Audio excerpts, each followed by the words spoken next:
शान्ति चेत क्वचेन किम किमरिभिः क्रोधो अस्ति चेदेहिनाम्। शान्ति चेत क्वचेन किम किमरिभिः क्रोधो अस्ति चेदेहिनाम्। ज्ञाति चेदनलेन किं यदि सुहृद्योषधे किं फलम्। किं सर्पे यदि दुर्जना किमुधने विद्यानवधायदि। व्रीडा चेति किमुभूषणै सुकविता यद् अस्ति राजेन किं। सुकविता यद् अस्ति राजेन किं।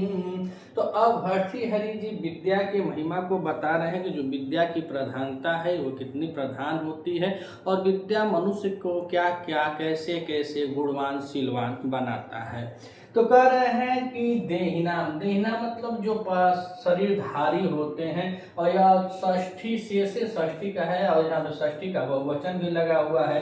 तो देहिनाम जो मनुष्य होते हैं, जो मनुष्य जो देहधारी हैं, उनके बारे में कह रहे हैं कि देहिनाम शांति च कवचेन की। अगर देहिनाम मतलब मनुष्य के पास अगर शांति, यहाँ पे शांति का मतलब क्षमा से हो जाएगा। क्या है यहाँ पे? क्षमा है।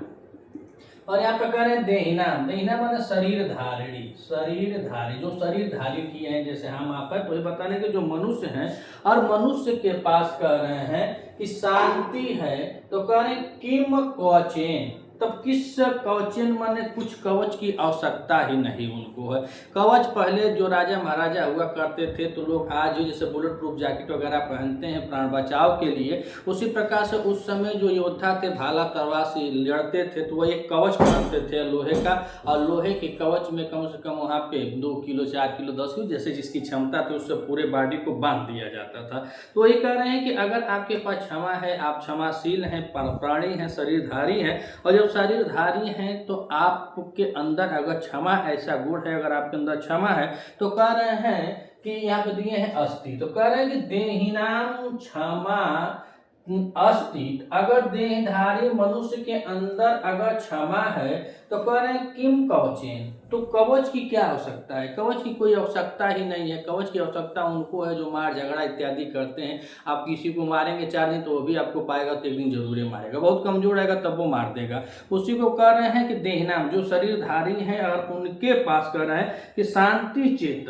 अगर क्षमा है तो देहनाम शांति चेत अस्ति। अगर देहनाम प्राणी हैं, शरीरधारी हैं, मनुष्य हैं, अगर आपके अंदर क्षमा है तो कह रहे हैं कि कवचेन की, अर्थात कवच की क्या आवश्यकता है? कवचेन की, कवच की कोई आवश्यकता ही नहीं है। आप ठीक हैं, अच्छे से हैं, व्यवहार सही है, आप सही सलामत हैं, तो आपको कोनो बाउंसर और गनर की कोनो आवश्यकता नहीं है। लेकिन अगर आप किसी के प्रति कुछ किए हैं तो आपको हमेशा सचेत होना पड़ेगा, इसीलिए डर भय रहता है तो लेकर चलते हैं। उसी प्रकार से उस समय जब राजा महाराजा जो सैनिक योद्धा लोग लगते थे, युद्ध करने जाते थे तो कवच पहनते थे। जैसे कवच कुंडल कर्ण का जो प्रसिद्ध है कि कवच कुंडल उसका बहुत प्रसिद्ध था, उसी तरह बता रहे हैं कि वहां पे कवच की आवश्यकता नहीं है। और दूसरी बात कह रहे हैं कि क्रोधो, अगर आप प्राणी हैं, मनुष्य, अगर आपके अंदर क्रोधो अस्ति, अगर क्रोध है, कुछ लोग इतने क्रोधशाली हैं कि थोड़ी थोड़ी बात में बहुत ज्यादा सीरियस क्रोध करते हैं, तो उनके लिए कवि जी कह रहे हैं कि क्रोधो चेतः अस्ति। अगर आपके पास भैया बहुत अधिक क्रोध है तो कह रहे हैं कि अरभी किम किम अरभी, अर्थात तो शत्रुओं की आवश्यकता क्या है? अरभी माने शत्रु होता है, क्या होता है? शत्रु हो जाएगा। तो कह रहे हैं कि अगर आपके पास क्रोध है और क्रोध है तो आपको शत्रु की आवश्यकता नहीं है। कहें कि क्रोध ऐसा चीज है जो आपको दिन प्रतिदिन खुद ऐसे मोड़ पर लाकर खड़ा कर देगा जहाँ न आपके कोई हितैषी रह जाएंगे, न अपने हित मित्र रह जाएंगे, न भाई बंधु रह जाएंगे, कोई नहीं है। क्रोध ऐसी चीज है कि जब अगर आपके अंदर विद्यमान क्रोध है तो शत्रुओं की आवश्यकता ये नहीं, आप खुद अपनी आप ऐसे कर्म करते चले जाएंगे, ऐसे करते चले जाएंगे कि लास्ट में जब ठहर जाएगा क्रोध तो पता चलेगा कुछ है ये नहीं। जैसे आंधी आने से पहले बहुत कुछ रहता है, लेकिन आंधी बीतने के बाद पता चलता है कि नुकसान क्या होता है। मौसम तो फिर जैसे का तैसे हो जाएगा, लेकिन आंधियां जब गुजर जाती हैं तब नुकसान का पता चलता है। तो वही कह रहे हैं कि देहिनाम चेत, अगर कोई मनुष्य प्राणी है अगर उसके अंदर क्रोधो अस्ति, अगर क्रोध विद्यमान है तो क्यों मरेगी, शत्रु की कोई आवश्यकता ही नहीं है, कहीं कि उसका क्रोध उसको खुद लेकर डूब जाएगा। तो बताए पहली लाइन में कि देहिनाम च शांति, अगर मनुष्य के अंदर क्षमा है तो कवचेन की, अर्थात कवच की कोई आवश्यकता नहीं है। और कहें कि क्रोधो अस्ति, अगर मनुष्य के अंदर क्रोध है तो किम अरिभि, तब उसमें शत्रु की कोई आवश्यकता नहीं है। अगर अब दूसरी लाइन में देखें तो दूसरी लाइन में कह रहे हैं कि ज्ञाति चेद अनलेन किम यदि सुहृद्योषधे किम फल। तो करें ज्ञाति, ज्ञाति चेद अनलेन किम, अगर आपके पास, ज्ञाति माने जो आपको जानता हो, जानने पहचानने वाला हो, तो अगर आपके पास ज्ञाति चेत, अगर आपके पास मनुष्य के पास अगर ज्ञाति है, ज्ञाति मतलब हम लोग देखें तो अपनी भाषा में ये कहेंगे दौड़ दार पर पर्दा इत्यादि गांव पुर के हैं, तो वही आपको सगे संबंधी हैं, वही आपको जानते पहचानते हैं। तो अगर कुछ दुष्ट प्रवृत्ति के सगा संबंधी हित मित होते हैं, दाद परदाद कुछ ऐसे भी दुष्ट होते हैं कि जो कुछ करेंगे नहीं, बस आपको दिन प्रतिदिन बेईमान बनाएंगे, ऐसा आपको बिन बोलेंगे, ऐसा करेंगे कि आप उस कार्य के लिए अग्रसर हो जाएंगे। अगर आप हम पढ़ रहे हैं, रोज हम आपके यहाँ बोल रहे हैं और हमको जो देख कर हमारे गाँव पर्दा बहुत सगा संबंधी, अरे का बरबर वो करेला मर्दा, कुछ होला जाला, एको पैसा कमाई है ना है, का पढ़ेला चाल लेके बाप हो तो पढ़ाई करब तो नौकरी मिली। अच्छा, जो इलाहाबाद या प्रयागराज में तैयारी करने गए हैं, अगर उनका इस पेपर में नहीं हुए, बेचारे जब घर आएंगे तो कोई दूसरा नहीं बल्कि उनके सगे संबंधी कहेंगे अरे कितना नंबर था, कितना नंबर रहा कि ना भरल हमारा, तो पढ़ल ही ना रहा हो, तू पढ़ ही लग ना हो, मेरा लड़का देखबा कि पढ़ाई करबा, ऐसे तमाम बातों को वह बोलते हैं। तो वही बता रहे हैं भर्तृहरि जी की अगर ज्ञाति चेत, अगर आपके पास सगे संबंधी हैं तो अनलेन की, अनिल माने हवा, अनिल माने क्या हो जाता है अग्नि। तो वही करें वहाँ पे अगर आपके पास सगा संबंधी हैं तो वहाँ अग्नि का कोई प्रयोजन नहीं है, वो खुद आपको दिन प्रतिदिन ऐसे जलाते रहेंगे, ऐसे जलाते रहेंगे कि कभी कभी कुछ लोग आवेग में आकर के, आवेश वश आकर के वो सोचते हैं कि फांसी उसा लगा कर मर जाएंगे। देखिए नीट का पेपर अगर लीक हुआ था उसमें बहुत बच्चे ऐसे हुए, बहुत भाई बहन ऐसे किए कि जो स्वयं चले गए थे। अब तकलीफ तो यह नहीं है कि वह तकलीफ के जो के थे, पीड़ा आसानी थी, चले गए, वो तो सही है, लेकिन ये थोड़ा ना है कि पूरा कंपटीशन है, परीक्षा है, अगर नौकरी है तभी जीवन है, जो नौकरी नहीं करता उसका जीवन नहीं है। हम पढ़ रहे हैं, कह रहे हैं, बोल रहे हैं, आप सुन रहे हैं, तो इसका मतलब कि यह नहीं होगा तो हम नहीं जी पाएंगे, आप नहीं जी पाएंगे। जो यूपी टीजीटी पीजीटी प्रवक्ता GS इत्यादि में सर्विस नहीं कर रहा है तो वो नहीं जी रहा है, उसका परिवार नहीं जी रहा है, ऐसा नहीं है, क्षमता अपने अंदर होनी चाहिए। लेकिन भर्तृहरि जी बताया कि जो सगे संबंधी लोग हैं ना, यह लोग ऐसे होते हैं, ऐसे पिन मारते हैं, ऐसे पिन मारते हैं कि आदमी यहाँ तक भी विवश हो जाता है करने के लिए। और आगे करें कि यदि सुहृदयो स औषधे किम फलम, अगर वहीं आपके प्रति कोई आपका सच्चा मित्र होता है, जो सच्चे लोग होते हैं, सगे संबंधी अच्छे हो, आपका मित्र सही हो, तो वह मित्र आपके पास अगर है, कह रहे हैं कि यदि सुहृदय, अगर आपके पास उत्तम कोटि का अगर मित्र है तो दिव्य औषधे किम फलम, दिव्य औषधि अर्थात बहुत से अच्छी औषधि का कोई प्रयोजन नहीं है, कोई मतलब नहीं है, बस एक सच्चा मित्र होना चाहिए, चाहे वो स्त्री हो या पुरुष हो। जीवन में एक ऐसा मित्र भी बनाना चाहिए कि जिससे आप अपने सभी बातों को कह सकें और सुन सकें, ज़्यादा भीड़ देखकर नहीं बनाया जाता है। जैसे भगवान अर्जुन भगवान को सारथी बनाए थे, तो एक तरफ भगवान की नारायणी सेना थी, जो दुर्योधन कहा कि मुझको बस सेना चाहिए, अकेले क्या करेगा, ये अकेले क्या करेंगे, इनकी नारायणी सेना मिल जाएगी तो मुझे विजय प्राप्त हो जाएगी। लेकिन इतना अटूट विश्वास था अर्जुन का बस आप मेरे लिए अकेले ही काफ़ी हैं, आप सारथी रहे। पूरे महाभारत में अस्त्र नहीं उठाए कृष्ण जी, लेकिन सारथी रहकर उसको विजय पताका उसका फहरा दिए, किसका, अर्जुन का। अगर भगवान नहीं होते तो अर्जुन युद्ध नहीं जीत पाता। तो वही कह रहे हैं कि यदि सुहृदय, अगर आपके पास बहुत अच्छा मित्र हो, अच्छी कोटि की मित्रता हो, अगर अच्छी कोटि की मित्रता है तो दिव्य औषधि किम फलम, तो आपको बहुत अच्छी जो दिव्य औषधियाँ हैं, जो उत्तम औषधियाँ हैं, उनका क्या प्रयोजन है, नहीं रहेंगे तब वो आप ठीक रहेंगे। देखिए आप बार बार गिर रहे हैं, बार बार गिर रहे हैं कहीं, तो कुछ मित्र ऐसे होते हैं जो आपके मुंह पर तो खूब भैया भैया कहेंगे, खूब खाए पिए घूमेंगे, मगर जैसे आपके आँख के अलोता मतलब आपसे आँख से अलग हो जाएंगे तो आपकी बुराई शुरू कर देंगे। अरे सरो बापे का पैसा धैले हम, बेईमानी पैसा धैले हम, ठेकेदारी का पैसा, मतलब जो भी कहना है वो तुरंत बताने लगा कि इसके पास ऐसा पैसा वह नहीं समझेगा कि अगला अपने प्रेम स्नेह के कारण, अपने प्रेम स्नेह में भाई बंधु को बुला करके जो भी खर्चा वगैरह ऐसा, ये देहात का प्रॉपर मैटर बता रहा हूँ। देहात में ऐसा होता है, अगर वो 4 दिन खिया जा रहा तो अगर सच्चा मित्र है तो 4 रुपये लगा रहे हैं तो 2 रुपये लगाएगा, 1 रुपये लगाएगा, जरूर लगाएगा। अगर नहीं है तो यही कहेगा कि सरों का आवत अवैध कमाएगा, बाप कमाई लो, दिल्ली बम्बई कमाई लो, इनका दादा कमाई लो, ठेकेदारी करो, मतलब जितना भी अवगुण रहेगा आपके आंख से हटते वह शुरू हो जाएगा। तो उसी को कह रहे हैं कि ऐसे मित्र हैं, ऐसे पटीदार हैं, जिसमें अग्नि की कोई जरूरत नहीं है। अगर सच्चा मित्र है, और सच्चा मित्र वही है कि हर कदम, हर बुराई के बाद भी आपको उठा करके अपने हृदय से लगाए, वही सच्चा मित्र होता है। तो जो सच्चा मित्र होता है, अगर ऐसे मित्र हैं आपके पास, किसी भी मनुष्य के पास, किसी भी व्यक्ति के पास अगर ऐसे मित्र हैं, तो उत्तम औषधियों का कोई प्रयोजन नहीं है। अकॉर्डिंग टू भर्तृहरि जी बताए, अगर सच्चे मित्र आपके पास हैं तो आपको औषधियों की कोई आवश्यकता नहीं है। अब तीसरी लाइन में कह रहे हैं क्या, किम सर्पे अधि दुर्जना किमु धने विद्या अनवद्या अधि।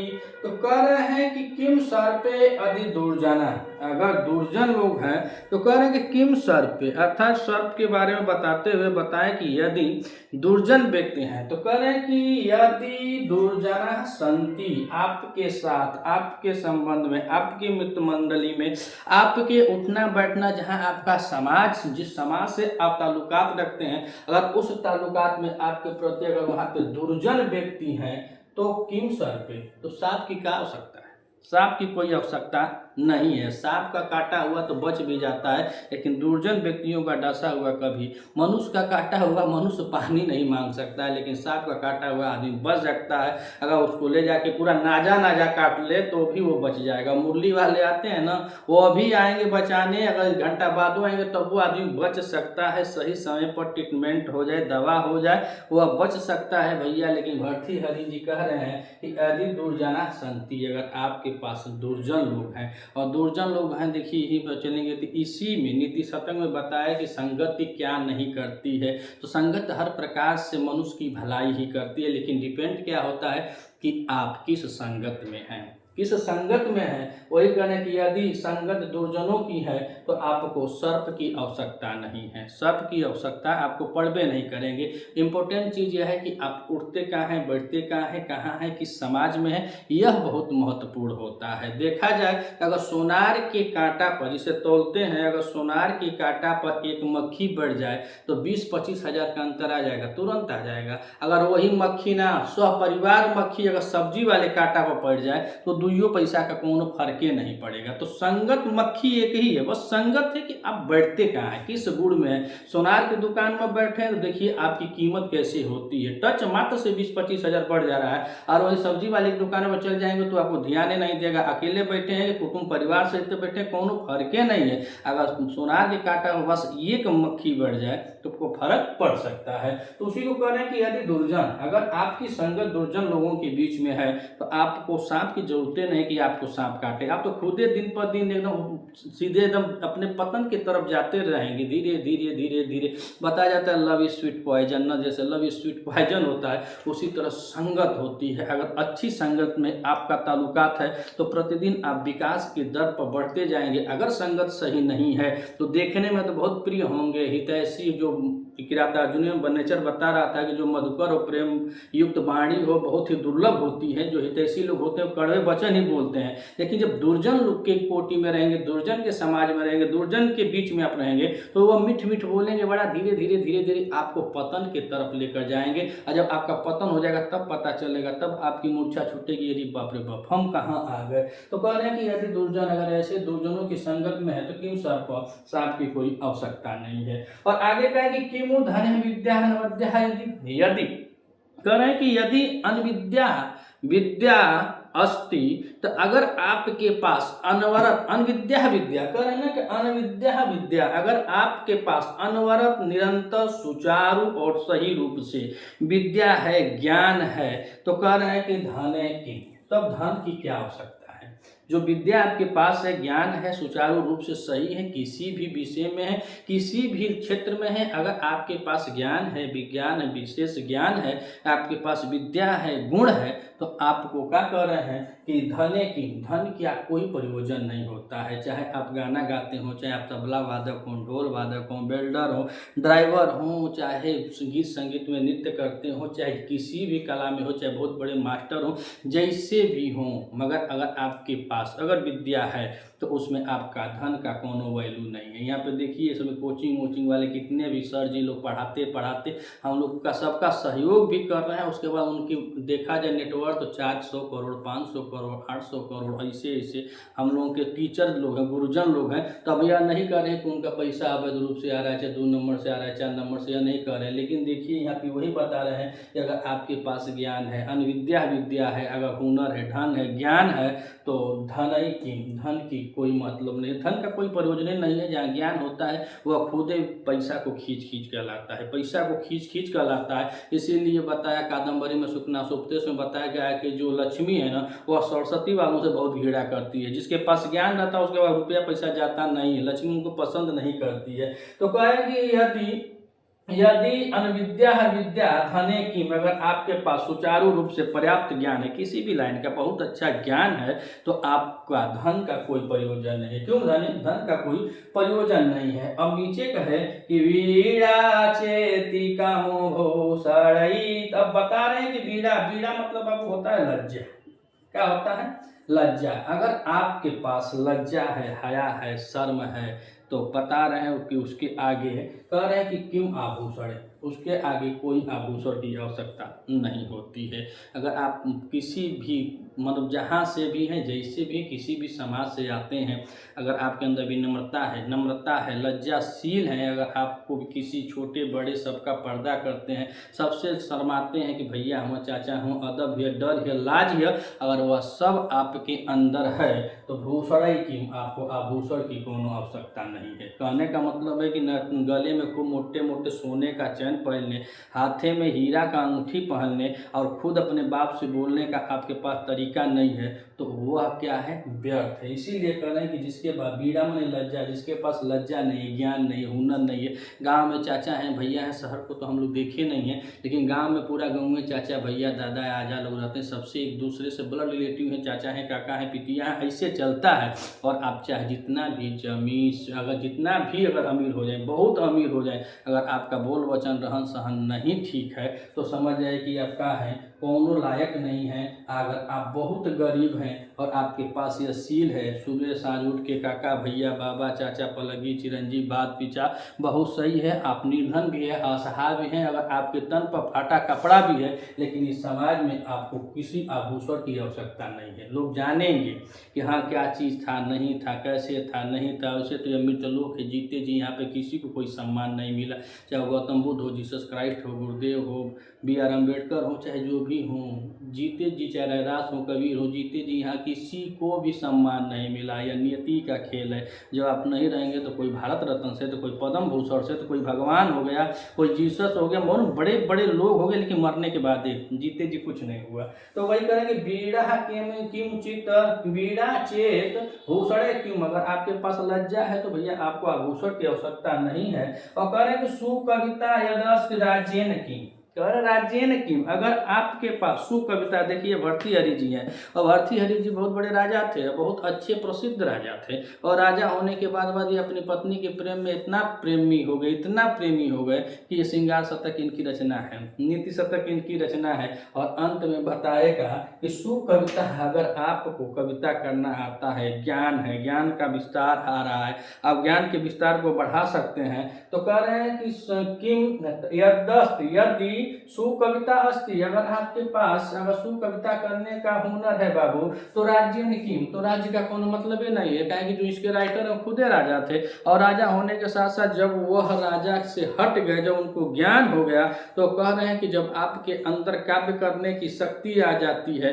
तो राज्य की आवश्यकता नहीं होती है। काहे नहीं होती है? तो राजा जो राज्य होता है तो राजा अपने ही राज्य में बस पूजनीय होता है, लेकिन कवि क्या होता है? सर्वत्र पूजनीय होता है। तो इसीलिए बता रहे हैं कि यदि सुकविता अस्ति, अगर आप अच्छी काव्य शास्त्र कर लेते हैं, काव्यास्त्र कर सकते हैं, तो राज्य की कोई आवश्यकता नहीं है। यह भर्तृहरि जी हैं, और इसमें पूरे श्लोक में शार्दुल विकृति छंद है। अगर आप इस चैनल पे नए हैं तो चैनल को सब्सक्राइब कीजिएगा। आगामी पेपर जो टीजीटी का जो आने वाली है वैकेंसी, उस पर हम लोग धीरे धीरे इसी तरह लगे रहेंगे तो आते समय ज़्यादा भार नहीं पड़ेगा। प्रतिदिन हम एक एक श्लोकों का वाचन करते रहेंगे। वैसे टीजीटी का पेपर तो इस बार बहुत ही अच्छा आया था। जितने भाई बहन पेपर दिए हैं बहुत अच्छा पेपर आया था। अब देखिए मेरिट कहाँ तक जाता है। ये पेपर की क्वालिटी अगर इतना सरल हो जाए तो मेरिट बहुत ऊपर भागेगी, लेकिन हो सके आपका मेहनत आपको रंग लाए। मिलते हैं अगले वीडियो में, तब तक के लिए नमस्कार।